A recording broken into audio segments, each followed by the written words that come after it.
Il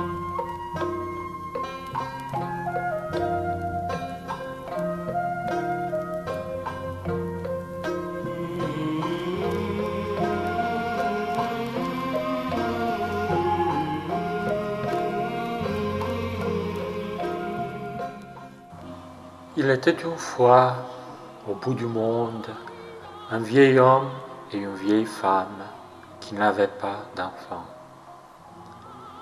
Jour et nuit, ils priaient pour que le ciel leur donne un enfant, mais cela n'arrivait toujours pas. Quand même, ils gardaient l'espoir et continuaient à faire ce qu'ils faisaient chaque jour. La femme nettoyait la maison, soignait les animaux et caressait les fleurs, et l'homme allait couper du bambou pour en vendre. Un beau jour, en allant couper quelques bambous, le vieux trouva à l'intérieur d'un tronc jeune un petit nouveau-né. C'était une fillette, la plus jolie et la plus gentille fillette qu'on avait jamais vue. Autour d'elle, une lumière divine jaillissait et emplissait l'atmosphère de milliards de grains d'or. L'enfant apportait maintenant la lumière dans la vie des vieux qui l'adoptèrent en remerciant le ciel pour sa grâce.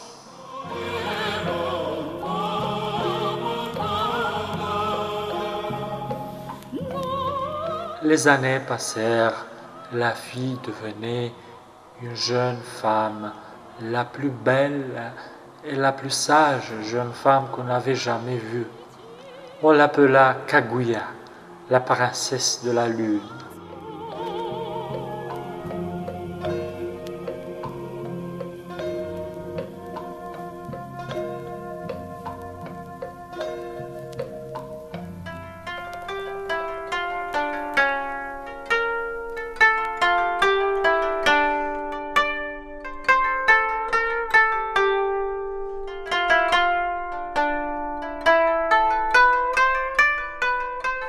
Le temps vint pour elle de se marier, mais elle refusa toujours les samouraïs qui demandaient sa main. Ceux-ci ne voulaient que posséder sa beauté et ignoraient ce qu'elle désirait. En fait, elle avait demandé à ces samouraïs de lui apporter des objets magiques, le bocal de Bouddha, la peau du rat de feu, la pierre précieuse à 5 couleurs incrustée sur la tête du dragon, la petite branche d'or du pic de la montagne d'Oraï, la palourde de l'estomac de l'hirondelle. Ils essayèrent alors de la duper, ils trichèrent sur les objets magiques qu'ils ne furent pas à même de procurer. Elle se rendit compte de leur supercherie, et loin d'être furieuse contre eux, elle s'amusa et se sentit soulagée parce qu'elle put ainsi argumenter son refus.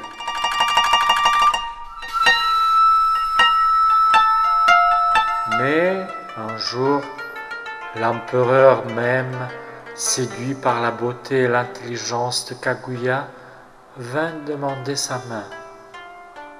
Elle fut très impressionnée par ce Dieu vivant, mais hélas, elle ne voulait pas un Dieu pour mari. L'empereur essaya en vain de la convaincre. Tout ce qu'il obtint, ce furent son silence, sa mélancolie, puis sa tristesse.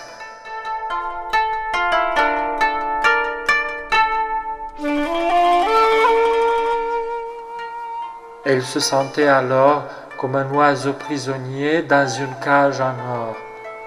Mais une cage en or reste une cage quand même.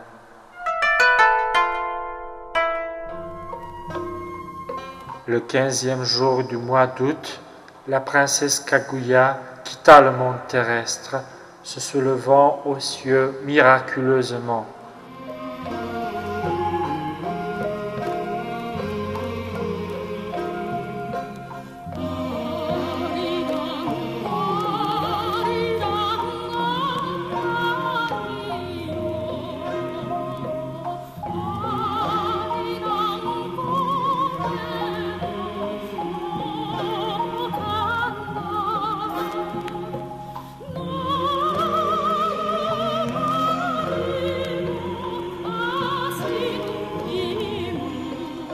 elle redevint l'être de lumière qu'elle avait toujours été.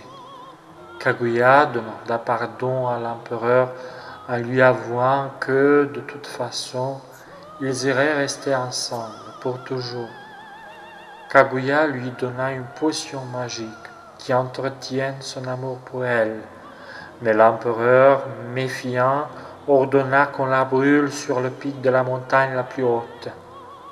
À partir de ce moment-là, la potion brûle éternellement, et c'est comme ça que le volcan de Fuji est né.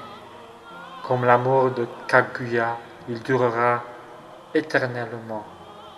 Et tout comme lui, le pays qui le tient en symbole.